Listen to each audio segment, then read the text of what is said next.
सदन की कार्रवाई जैसे ही शुरू हुई, विपक्ष के लोगों ने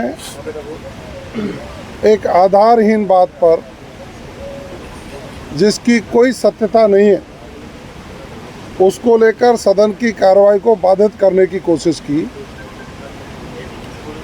विपक्ष के लोग ये आरोप लगा रहे हैं कि सरकार के ही मंत्री ने अपने फ़ोन टेपिंग की बात कही है। विपक्ष के लोग ये भूल गए कि उन्होंने कहा है कि अशोक गहलोत जी ने उनके फ़ोन टेप कराए थे। अशोक गहलोत जी ने अपने उप मुख्यमंत्री के फ़ोन टेप कराए थे। अशोक गहलोत जी ने 20 से 25 विधायकों के फ़ोन टेप कराए थे। लेकिन मैं दावे के साथ कह सकता हूँ, हमारी सरकार किसी भी विधायक का कोई फ़ोन टेप नहीं कराती। और स्वयं जिनके वक्तव्य को, किरोड़ीलाल मीणा जी के वक्तव्य को लेकर वो निराधार बात सदन में कर रहे हैं, जनता को गुमराह करने का काम कर रहे हैं, वो स्वयं अपने बयान में, जब पत्रकार महोदय ने उनसे फ़ोन टेपिंग के बारे में पूछा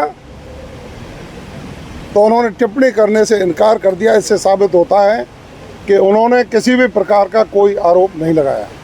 लेकिन मैं इनसे पूछना चाहता हूँ, जिस मंदिर पर वो गए,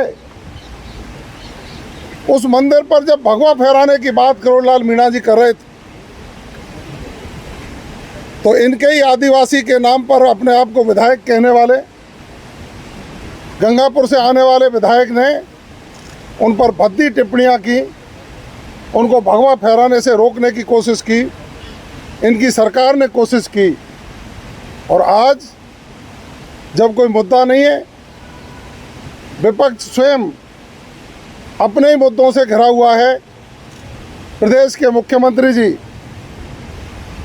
राज्यपाल जी के अभिभाषण पर जवाब देने वाले हैं, सरकार जवाब देने वाली है, तो उनको ये पच नहीं रहा। क्योंकि उन्होंने पिछले 5 सालों में जिस तरह से जनता के साथ कुठाराघात किया,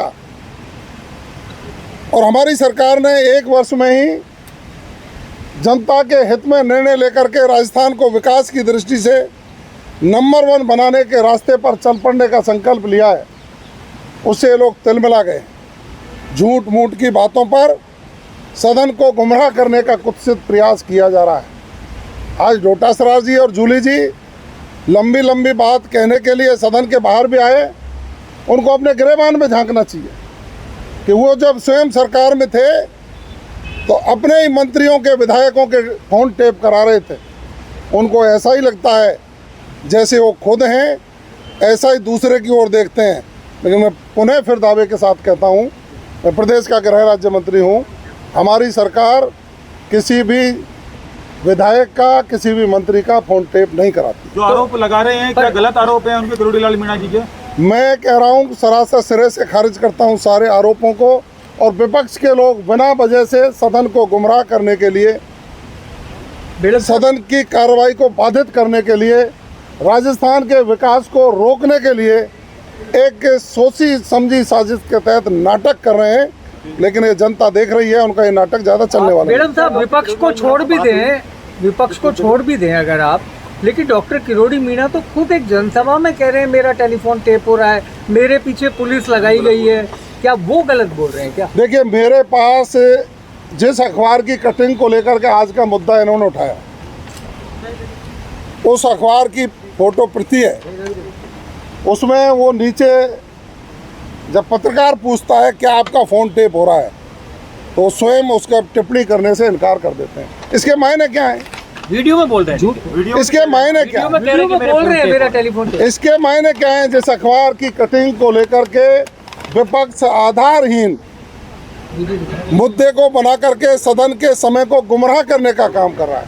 मैं चुनौती देता हूं विपक्ष को, वो विकास के नाम पर बहस करें, उनके 5 साल और हमारा 1 साल उस पर बहस करें। बिना वजह की बातों पर समय जाया सदन का नहीं करें तो अच्छा रहेगा। और खुद अपने गिरेबान में झांक करके देखें कि उन्होंने अपने नेताओं के साथ जिस तरह के कृत्य किए थे, वो उनको सपने में दिखाई देते हैं, उनको हमारे लोगों के ऊपर अप्लाई करने का जो कुत्सित प्रयास करते हैं, जनता सब देख रही है। उनकी ये नौटंकी चलने वाली नहीं। मैडम साहब, पत्रकार की बात आप मान रहे हैं क्या? किरोड़ी जी से आपकी बात हुई क्या? मेरी बात हमेशा होती रहती है। अभी क्या कहा? किरोड़ी लाल मीणा जी भारतीय जनता पार्टी के नेता है, हमारी सरकार के मंत्री हैं, निजी कारणों से छुट्टी पे हैं। मेरी बात अनवरत रूप से उनसे चलती रहती है। मैं जो कह रहा हूँ, मैं ये कह रहा हूँ कि जिस अखबार की कटिंग को लेकर के विपक्ष आधारहीन निराधार मुद्दा बनाने की कोशिश कर रहा है, ये सदन के समय को जाया करने के अलावा कुछ नहीं है। क्योंकि आज मुख्यमंत्री जी महामहिम राज्यपाल जी के अभिभाषण का जवाब देने के लिए आने वाले थे। ये अच्छी बात सुनना नहीं चाहते। राजस्थान को विकास की दृष्टि से इन्होंने 50 साल पीछे कर दिया। आज राजस्थान विकास की दौड़ रहा है। राजस्थान की सरकार उसमें नए आयाम स्थापित कर रही है। गरीब के कल्याण के लिए हो, महिलाओं के उत्थान के लिए हो, युवाओं की नौकरी के लिए हो, उद्योगों को स्थापित करने के लिए हो, कानून व्यवस्था सुदृढ़ करने के लिए हो। ये चीज़ें जब सदन में आती हैं तो इनको वो अच्छा नहीं लगता, इसलिए ये सदन का समय जाया करना चाहते हैं। सदन नहीं चलने